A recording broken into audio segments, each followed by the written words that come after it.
Well, St. Peter's, I was born there, or not born there, but I was baptized there, and through my childhood, right through till um, I went to Vancouver. I started dropping out of. I went to one church when I was in Vancouver, and I went into it. Not one person acknowledged me. Not one person talked to me. I never went back to a church for quite a long time after that. And boy, I sure learned a lesson there. They just ignored me completely.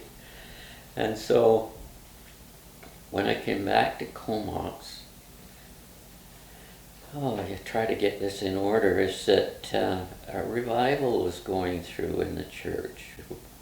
And it was very exciting. It was all young families that it affected us.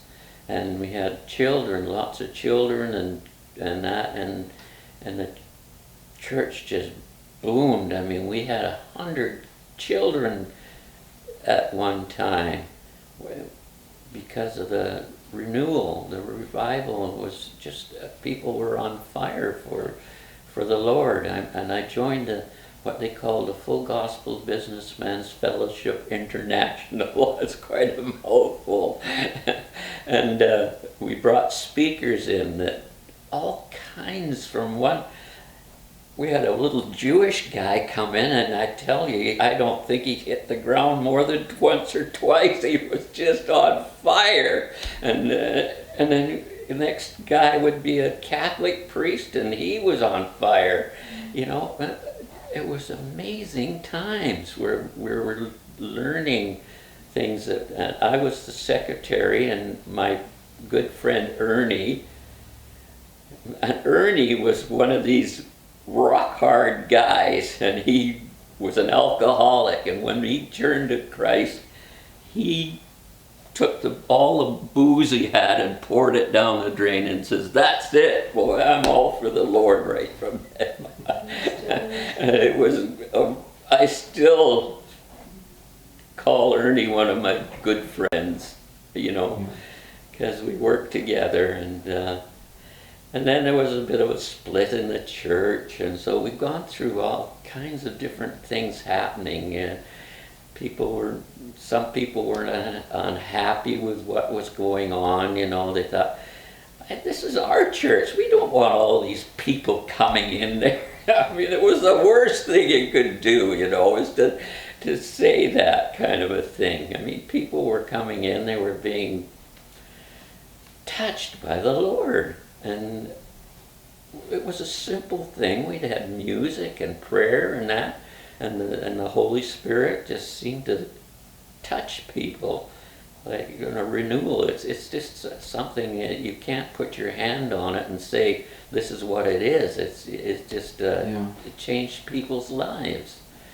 I see you as having a prayer ministry. Do you think that that's been part of your legacy? Yes, definitely. Praying for people. I still do it in the church.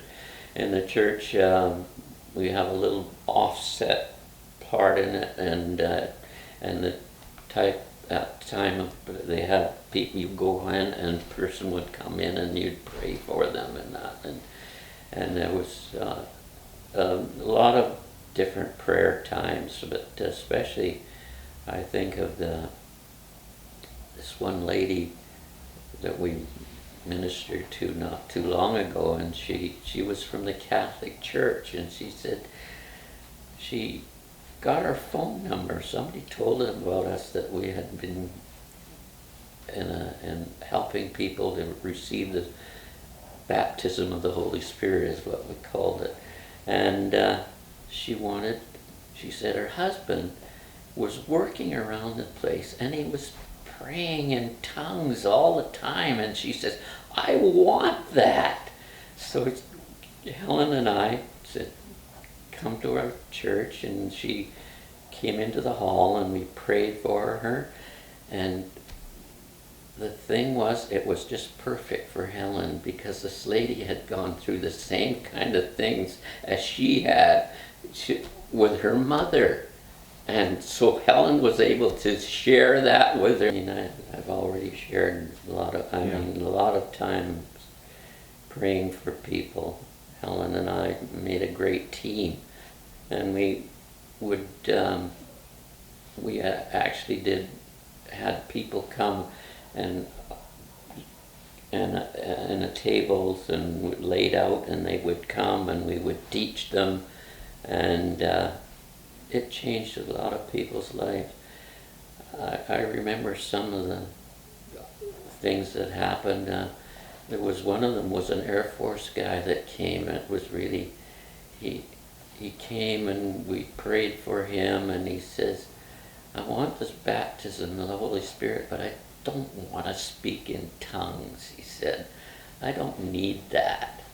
Anyway, he went back to Ottawa, and a while later he phoned up and he said, guess what happened? He says, when I got there was a friend of mine that was very ill, and he says, I started to pray for, but I ran out of things to pray for. And all of a sudden I burst out in this language, and he said, it just rolled out of him, and he was healed. His friend, it made a difference to his life. It's hard to explain it, but it's a touching of the Holy Spirit, and a lot of people can go through their whole life and not have that happen to them, as to be touched by the Holy Spirit. That's what Jesus said, his last words. He says when he was going up into heaven, he said, and I will send you the Holy Spirit to be with you. And that's the thing that people are ignoring quite often.